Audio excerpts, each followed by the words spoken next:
మనం ఉదయం రాగానే కర్నూలు ఆర్జేడీ గారితో మనం ఏదైతే కమిటీ ఫార్మేషన్ చేసుకున్నారో వాళ్ళతో మీటింగ్ ఏర్పాటు చేయడం జరిగింది.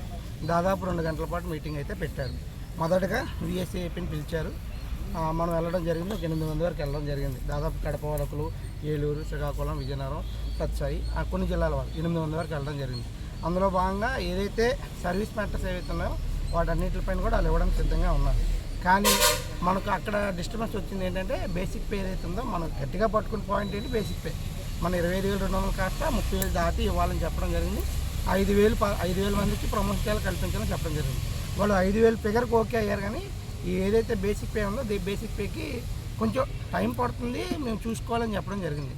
చెప్పిన తర్వాత మనకి అదే క్రాస్ టాక్ అయ్యింది వాళ్ళకి మనకి, అదైతే చేయగలుగుతాం లేదంటే లేదు వీఆర్ఓ కంపారిజన్ ఇవన్నీ చేస్తున్నారు. లాస్ట్కి మేము ఇంకో ఆప్షన్ కూడా ఏం పెట్టున్నామంటే మీరు ప్రతిదీ వీఆర్ఓకి మనకి కంపారిజన్ చేసినప్పుడు వీఆర్ఓ గ్రేడ్ 1 ఎలాగైతే రెవెన్యూ సీనియర్ అసిస్టెంట్ అవుతారో మాకు అదే అవకాశం కల్పించండి, మేము కూడా ఆ టోలోనే వెళ్తాము, ఎవరు ప్రమోషన్ వస్తే వాళ్ళకి వస్తుందని చెప్పడం జరిగింది. దానిపైన కూడా ఒక నోట్ అనేది ఏర్పాటు చేయడం జరుగుతుందని చెప్పారు.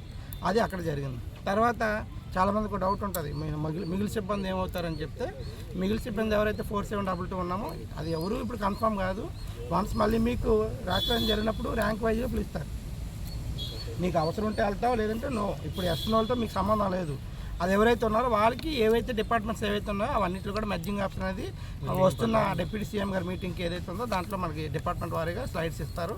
వాళ్ళకి అవసరం మేరకు for example sub register house పెట్టారనుకోండి, వాళ్ళకి 1000 లేకపోతే 1200 అడిగితే ఆ 1200 మెంబర్స్ వాళ్ళు తీసుకుంటారు. అది చెప్పడం జరిగింది. దాన్ని కూడా యాక్సెప్ట్ చేశారు. అయితే అక్కడంతా నాకు నచ్చింది. కానీ ఒక అసంతృప్తి ఏంటంటే బేసిక్ పే అనేది కష్టం అనిపించింది.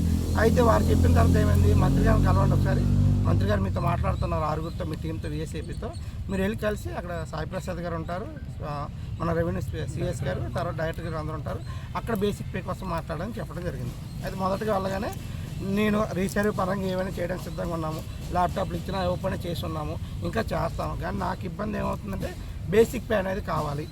మీరు 30,000 దాటి బేసిక్ పే అనేది ఇవ్వగలిగితే నేను మీరు 2026 అన్నారు కదా ఆ క్లోజ్ చేయడానికి సిద్ధంగా ఉన్నామని చెప్పడం. కానీ దానికి అతను సాయి ప్రసాద్ గారితో అదేవిధంగా డైరెక్టర్ గారితో ఇంకో అతను ఎవరైతే సీసీఎల్ మేడం గారితో కూడా ఫైల్ మూవ్ చేయమన్నారు.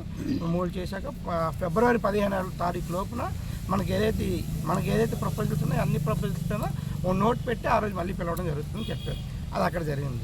అది మళ్ళీ నేను కూడా 4-5 సార్లకి నాకు బేసిక్ పేనే ఇంపార్టెంట్, పక్క డిపార్ట్మెంట్ బేసిక్ పే చూపించి మరీ అడగడం జరిగింది.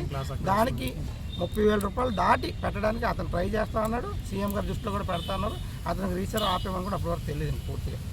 అయితే మళ్ళీ డైరెక్టర్ గారు వచ్చి మధుబాబు రీసర్వ్ ఆపించాడంటే ఆపిస్తావా అయితే ఈ సంగతి చూస్తుంది అన్న. తర్వాత నేనేమన్నానంటే సార్ ఒకసారి బయట మా జిల్లా అన్ని జిల్లాల వారు ఉన్నారు, నేను చెప్తే ఒక విధంగా ఉంటుంది, మీరు వచ్చి అసలు మేము అడుగుతున్నాం ఏం చెప్పాలంటే మీరు బయటకు వచ్చిన తర్వాత మీరు అందరూ విన్నది ఇది ఈరోజు ఇక్కడ జరిగింది. ఒకటి అక్కడ నుంచి ఫిబ్రవరి 15వ తారీఖుకి మనకు హామీ ఇచ్చారు. ఫిబ్రవరి 15కి నేను మీటింగ్ మళ్ళీ పెట్టి ఏదైతే మీరు ఇప్పుడు ప్రపోజల్స్ పెట్టారో ప్రతి ప్రపోజల్ పైన మీ అందరికీ నేను చెప్పడం జరుగుతుంది.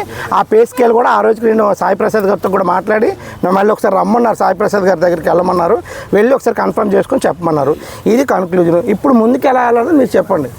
ఇప్పుడు మధ్యలో మీరు సాయి ప్రసాద్ గారిని ఇప్పుడు అంటే మనకు రేపు పెన్షన్స్ పంచుతాం. సండే మండే ఉంటాను, మండే మీరు ఉంటారు. మండే కల్లా సరా లేకపోతే ఈ వీక్లో 15 days బిట్వీన్ మధ్యలో అంటే నాకు సండే రెవెన్యూ, విఆర్ఓ, విఆర్ఏ, తహసీల్దార్, ఆర్ఎస్డిటీలు అందరితో ఒక మీటింగ్ ఉంది ఇక్కడ. యాక్చువల్గా రెవెన్యూ జేఏసీ అనేది ఆదివారం పూట ఇక్కడ ఏర్పాటు చేస్తున్నాం Feb 2.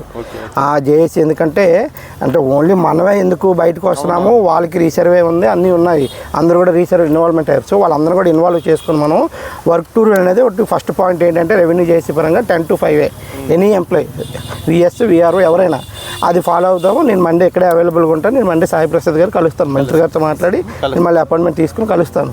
అప్పటికి నేను లోపల మళ్ళీ ఇంకోసారి మంత్రి గారు అపాయింట్మెంట్ తీసుకొని ఫైల్ ఎంతవరకు మూవ్ అయింది అనేది ఆయనకి నోటీస్కి వెళ్తే మనకి 15కి ఏదో ఒక ప్లానింగ్ చేసుకుని ఒక రిజల్ట్ బయట వస్తుంది 15కి అనేది. మనం ఆయన 15 చెప్పడం 15 రోజులు వీళ్ళు చేయలేదు, పోస్ట్ పోన్ అయింది, వీళ్ళు వేరే వర్క్లో మర్చిపోతారు, మనం ఫాలోఅప్ చేస్తుండాలి ఇక్కడ ఒకరో ఇద్దరు ఉండి అనేది. అది అప్డేట్